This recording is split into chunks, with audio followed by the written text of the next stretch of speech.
ہاں اب بولو. السلام علیکم. This call is now being recorded. السلام علیکم. الحمدللہ. ہاں میں یہ بول رہا تھا بھائی کہ آپ نے دو روایت کے بارے میں بولا تھا. ایک تو مسند احمد کی, ٹھیک ہے, تو اس میں قبیصۃ بن حلب کو مجہول کا ہے. دوسری بات اس کی سند کے اوپر بھی زبردست کلام ہے اور روایت مسترب ہے. اور یہ صحیح ابن خزیمہ کی جو آپ نے روایت بولی ہے نا, تو صحیح ابن خزیمہ کی روایت کو کئی اہل حدیث عالم نے ضعیف کہا ہے. یہاں تک کہ جب آپ کو میں پہلے ہی بتا چکا ہوں کہ صحیح ابن خزیمہ کی جب روایت کو دیکھو گے تو علامہ ناصر الدین البانی صاحب نے لکھا نیچے میں کہ اسنادہ ضعیف لأن فیہ مؤملہ وهو سیء الحفظ, کہ اس کی سند کے اندر میں ایک راوی کیا ان کا نام معمل بن اسماعیل ہے جو کہ کیا کہتے ہیں اس کا حافظہ خراب ہے. اس کی سند کو ضعیف ہے, اس کی سند کو ضعیف قرار دیا گیا البانی صاحب نے. اور دوسری بات یہ کہ ابکار المنن کے اندر میں اہل حدیث عالم نے بھی کہا قلت سلمنا ان معمل بن اسماعیل وضعیف, کہ ہم اس بات کو تسلیم کرتے ہیں بے شک کہ معمل بن اسماعیل جو کہ ضعیف راوی ہے. دوسری بات یہ ہے کہ مجموع الزوائد کے اندر میں علامہ حیثمی رحمہ اللہ نے لکھا ہے کہ ضعفہ الجمہور, جمہور امت نے معمل بن اسماعیل رحمہ اللہ کو ضعیف قرار دیا ہے. ابو زرع رازی رحمہ اللہ فرماتے فی حدیثی خطأ کثیر, اس کی روایت میں بہت زیادہ غلطیاں ہوتی تھی. امام بخاری رحمہ اللہ منکر الحدیث کہتے ہیں اس کو, اور بے شمار بہت سارے ائمہ جارحین نے اس کو ضعیف قرار دیا. تقریباً سیء الحفظ کی جرح خود خاتمۃ المحققین ابن حجر اسقلانی شافعی رحمہ اللہ نے بھی لکھا ہے ان کو کہ سیء الحفظ تھی, اس کی میموری خراب تھی. تقریب کے اندر میں یہ بات موجود ہے, تقریب التہذیب کے اندر میں. جی تو میں کچھ کہہ سکتا ہوں؟ جی بالکل کہیں, شوق سے اجازت. جی تو سنن نسائی کے روایت نمبر 490 اس میں کہ نبی صلی اللہ علیہ وسلم نے دائیں ہاتھ کی ہتھیلی کی پشت کلائی اور ساتھ پر رکھا. جی تو ساتھ کا اطلاق کوہنی کی ہتھیلی تک کے حصے پر ہوتا ہے. وہ کہاں تک ہوتا کہاں تک نہیں ہوتا, رکھا کہاں. میں نے کہا کہ میں اس طریقے سے کیا, ٹھیک ہے, لیکن اس کے بعد میں نے یہ نہیں بتایا نا کہ میں کہاں تک کیا یا کیا کیا. اس طریقے سے کرنا, جیسے کہ میں ایک بات بتا رہا ہوں کہ میں یہاں تک گیا, ٹھیک ہے, میں یہاں تک گیا, کس طریقے سے گیا میں نے اس کی بات کی وضاحت نہیں کی نا. اس طریقے سے رکھا کہاں. اصل بات بحث جو یہی ہے نا کہ وضع الیدین ہم ہاتھ آئینہ کس جگہ پاس رکھیں گے, وہ جگہ وہاں پر صراحت کے ساتھ موجود ہے نا, وہ ٹھیک ہے, پکڑنے کا طریقہ ہے, وہ ہم اس سے انکار نہیں کرتے ہیں, بخاری شریف میں بھی ہے, لیکن رکھنا کہاں یہ تو موجود نہیں ہے نا. لیکن عربی میں ساتھ تو کوہنی سے ہتھیلی کے بیچ حصے کو رکھتے ہیں نا. وہ ٹھیک بھائی, ٹھیک, ہم سب کچھ مان رہے ہیں, بخاری شریف کے اندر میں بھی ہے. تو میں یہ کہہ رہا ہوں کہ اس میں صراحت کہاں کہ کہاں پاس رکھے گا انسان. اچھا ٹھیک ہے, تو بھی اپنے البانی رحمہ اللہ کی کچھ بات بتائی. تو تحقیق المشکات میں علامہ شیخ نصیر الدین البانی رحمہ اللہ فرماتے ہیں کہ اس کیفیت پر عمل کرنے سے لازمی طور پر ہاتھ سینے پر آئے گا. کہاں البانی نے کہاں ہے؟ تحقیق المشکات 1/249. نہیں, عبارت ہونی چاہیے نا. اور دوسری بات, ایک بات میں آپ کو بتا دوں, اگر البانی رحمہ اللہ نے یہ بات کہی ہے تو بھی ان کی بات کو نہیں مانی جائے گی. اس کی وجہ کیا پتہ ہے؟ اس کی وجہ یہ ہے کہ وہ اہل حدیث عالم ہے. تو جہاں پاس دیکھیں اگر وہ اپنے مسلک میں اگر کچھ غلط بات کہیں گے تو بالکل پکڑے جائیں گے. جیسے کہ میں پہلے ہی بتا چکا کہ اس کی سند کو انہوں نے ضعیف کیا. کیوں ضعیف کہا ہے؟ کہ معلوم ہے کہ اگر میں یہاں پاس جھوٹ بولوں گا تو اسماء الرجال کی کتاب کھل جائے گی, ٹھیک ہے, اور ان کا زبردست آپریشن ہو جائے گا. اس لیے کہا کہ نہیں, دوسرے طرق کی وجہ سے اور حدیث کو صحیح ہو جاتی ہے, لیکن الحدیث صحیح, لیکن حدیث صحیح ہو جاتی ہے. تو یہاں پاس یہ البانی صاحب مسلک اہل حدیث کی پناہ کیا کہتے ہیں, ان کی زبردستی وہ جھوٹی تعریف کرنے کے واسطے اور اس کو بچانے کے لیے دوسرا طرق پیش کر دیتے ہیں, یہ اپنے کوئی طرق بھی صحیح نہیں ہے. اور البانی صاحب کے کہنے سے کچھ تھوڑی ہو جائے گا یار. البانی صاحب یہ تو بہت بات کے ہیں, جبکہ میں پہلے ہی بتا چکا ہوں کہ دیکھیں, سب سے پہلی بات یہ کہ امام اسحاق بن راہوی رحمہ اللہ یہ بخاری مسلم رحمہ اللہ کے استاد ہیں, ٹھیک ہے, فقہ محدث ہیں. تو انہوں نے اس بات کو لکھا ہے. امام مندر رحمہ اللہ نے الاوسط, ان کی ایک مشہور کتاب ہے الاوسط, ٹھیک ہے, تو اس میں فرماتے ہیں وقال اسحاق, امام اسحاق رحمہ اللہ فرماتے ہیں تحت سرتی ناف کے نیچے ہاتھ باندھنا اقوا فی الحدیث بہت زیادہ قوی ہے حدیث میں، یعنی کہ اس کی ہاتھ باندھنے کی جو حدیث ناف کے نیچے ہے وہ بہت زیادہ مضبوط ہے، وَأَقْرَبُ إِلَى التَّوَاضُعِ اور بہت زیادہ عاجزی انکساری کے قریب ہے، اور یہی قول سفیان ثوری رحمہ اللہ کا ہے۔ اور اسی طریقے سے عون المعبود کے اندر میں ایک حوالہ کو پڑھتا ہوں، عون المعبود کا، ایک سیکنڈ بھائی، یہ ابن القیم جوزی رحمہ اللہ، ابن تیمیہ رحمہ اللہ کے شاگرد، نام سنا آپ نے؟ جی سنا ہے۔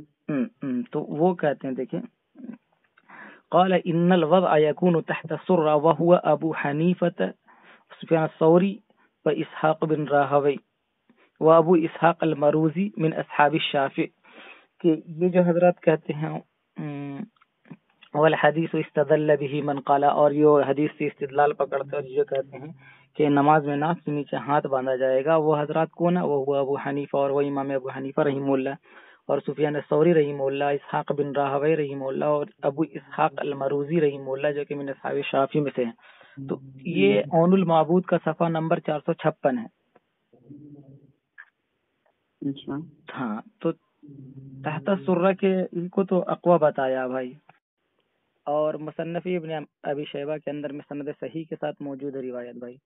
جی ہاں، تو ابن شیبہ کی جو آپ نے بتایا تو اس میں تحت سرہ کا لفظ ہے، لیکن ائمہ حدیث کو اتفاق ہے کہ کتاب کی غلطی کا نتیجہ ہے۔ یہ کتاب کا غلطی کا نتیجہ ہے جی۔ علامہ محمد حیات سندھی کہتے ہیں کہ میں نے مصنف کے صحیح نسخے کا مطالعہ کیا ہے اور اس سند کے ساتھ دیکھا ہے، پھر میں تحت سرہ کے الفاظ مذکور ہیں۔ فتح الغفور دور میں لکھا ہے۔ نہیں، میں بتاتا ہوں آپ کو انشاءاللہ، رکیں ایک سیکنڈ۔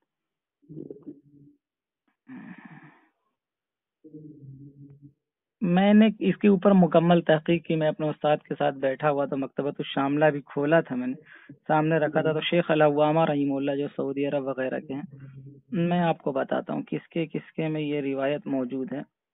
دیکھیں، مصنف ابن ابی شیبہ رحمہ اللہ کی جو یہ روایت ہے، تو تحت سرہ کا الفاظ جو یہ موجود ہے امام قاسم بن قطلب الحنفی رحمہ اللہ، تو اس کے صفحہ نمبر 82 پہ بھی تحت سرہ کے الفاظ موجود ہے، اور اسی طریقے سے نسخہ شیخ محمد اکرم نصر پوری رحمہ اللہ، تو ان کے نسخے میں بھی یہ لفظ موجود ہے، اور اسی طریقے سے شیخ عبد القادر مفتی مکہ مکرمہ، ان کے بھی نسخے موجود ہے، اسی طریقے سے نسخہ شیخ عابد سندھی رحمہ اللہ، ٹھیک ہے۔ اس کا عکس مصنف ابن ابی شیبہ بتحقیق عوامہ، شیخ العوامہ جو سعودی عرب کے عالم تھے، تو اس کی جلد نمبر 3 میں موجود ہے۔ اسی طریقے سے نسخہ قبا محمودیہ اس کے اندر بھی موجود ہے، اور اس طریقے سے امام محمد بن ہاشم سندھی رحمہ اللہ فرماتے ہیں ومنها لفظ تحت السرہ وقد وجدت هي في 3 نسخ من مصنف ابن ابی بکر ابن ابی شیبہ ترسیع الدرہ صفحہ نمبر 4 مصنف ابن ابی شیبہ بتحقیق عوامہ، تو اس میں انہوں نے صاف اس طریقے سے وضاحت کی ہے کہ اس میں سے ایک لفظ یہ ہے، ان میں سے ایک لفظ تحت سرہ کا ہے، اور اس کو میں نے پایا ہے مصنف ابن ابی بکر ابن ابی شیبہ رحمہ اللہ کے 3 نسخے میں، تو کئی سارے روایت میں نسخے کے اندر میں تحت سرہ آپ نے ذکر کیا کہ خطوب کا حنفی، ہاں تو وہ تو مصنف ابن ابی شیبہ کی لکھے ہوئے کئی سالوں کے بعد ہے، اور انہوں نے اس میں سرہ کا بالکل بھائی جو ہے اس میں ایڈ کیا۔ بالکل بھائی ہم تو ایڈ کیا نہیں، وہ کہہ رہے ہیں کہ اس کے اندر موجود تھا، وہ کہہ رہے ہیں ایڈ وہ کرنے والے نہیں ہے بھائی، ان کے نسخے کے اندر میں اگر ولو بالفرض جو آپ لوگ اعتراض کرتے ہیں مشہور یہ کہ یہ بعد کے لوگوں نے یہ ایجاد کر دیا بھائی، تو یہ غلط بات ہے نا، یہ تو بہت پہلے کے کیا ہوا ہے، یہ تو بہت پہلے ہی سے موجود ہے۔ اور دوسری بات کہ مصنف ابن ابی شیبہ کو اگر آپ دیکھیں گے صحیح طریقے سے تو واضح طریقے سے آپ کو ملے گا۔ مصنف ابن ابی شیبہ کے اندر کی میں روایت آپ کو کچھ بتا دیتا ہوں تاکہ آپ کو صاف طریقے سے سمجھ میں آ جائے گا کہ مصنف ابن ابی شیبہ میں کیا روایت ہے۔